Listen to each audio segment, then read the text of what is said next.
Donc aujourd'hui, on est sur le parvis de la mairie de Trois-Bassins pour la semaine européenne de la réduction des déchets. Donc à cette occasion, on propose une sensibilisation pour réduire ces déchets et nous avons aussi un atelier de fabrication de produits ménagers naturels pour vous aider à réduire vos déchets, à fabriquer vous-même vos produits. Ce sont des petites astuces qu'on donne à faire au quotidien. L'objectif est de réduire notre production de déchets, d'avoir moins d'emballage, d'utiliser moins de produits suremballés, d'acheter en vrac, d'acheter directement au marché forain, aux petits producteurs d'à côté. Quand vous allez faire vos courses, de ramener votre sac, de ramener vos contenants plutôt que de prendre des sacs en plastique ou des choses déjà emballées. Mais ce qu'il faut savoir, c'est qu'on enterre beaucoup de déchets, que tous les déchets que vous allez mettre dans votre poubelle d'ordures ménagères, ce sera enterré dans les centres d'enfouissement. Et il faut savoir qu'aujourd'hui, on n'a presque plus de place dans nos centres. Donc il faut essayer de trier. Déjà, il faut trier nos déchets. Donc il faut mettre tout ce qui est recyclable dans les poubelles jaunes pour qu'on puisse leur offrir une seconde vie à ces déchets. Donc ça enlève une grande partie des déchets et de réduire nos emballages pour mettre le moins possible dans les poubelles bleues. C'est notre objectif principal. Oui, on est là jusqu'à midi. Après, on sera chaque jour sur les 5 communes du territoire de l'Ouest. Donc là, sous le stand, on propose une sensibilisation sur le pique-nique zéro déchet. Donc aller en pique-nique avec le moins de déchets possible et en ramener le moins aussi à la maison.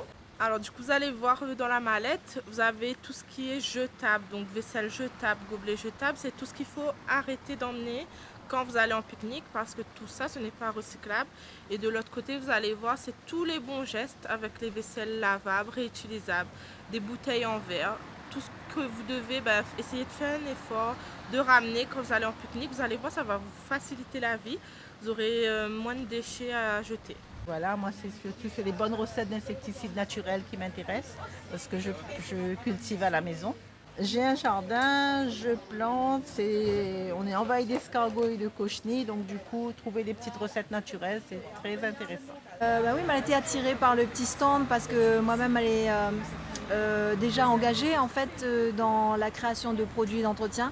Mais fait ma lessive moi-même, mais fait mon déodorant moi-même, mais fait mon dentifrice moi-même. Par exemple, quoi d'autre? Et mais on n'emploie pas du tout le bon produits que les gens y achètent beaucoup, mais voilà dans les grandes surfaces malheureusement les gens ils aiment bien que les propres, c'est super, mais en fait ils pensent qu'on n'a pas besoin d'acheter tous les flacons, tout le plastique, et puis en fait même le contenu des produits, des fois il est très nocif pour l'environnement. On en a des produits qui détériorent, mais que nous ne voit pas qui détériorent. Donc c'est ça le plus gros défi. C'est comme la pollution plastique, nous ne voit pas dans les océans, il arrive dans les océans, mais les fines dégradés en microplastique par exemple. Bon voilà. Et donc l'initiative, super, en plus elle est super visible là, dans Trois-Bassins. Bravo pour l'initiative, mais j'espère surtout qu'on aura des gens qui arrêtent. Mais j'achète plus de papier toilette pour moi, papier toilette. Donc fabriquer ma propre papier toilette. Donc je suis déjà bien engagée là-dedans, mais maîtrise ce que m'y achète, ce que m'y achète pas, et il pollue pas. Voilà, donc vive le vrac.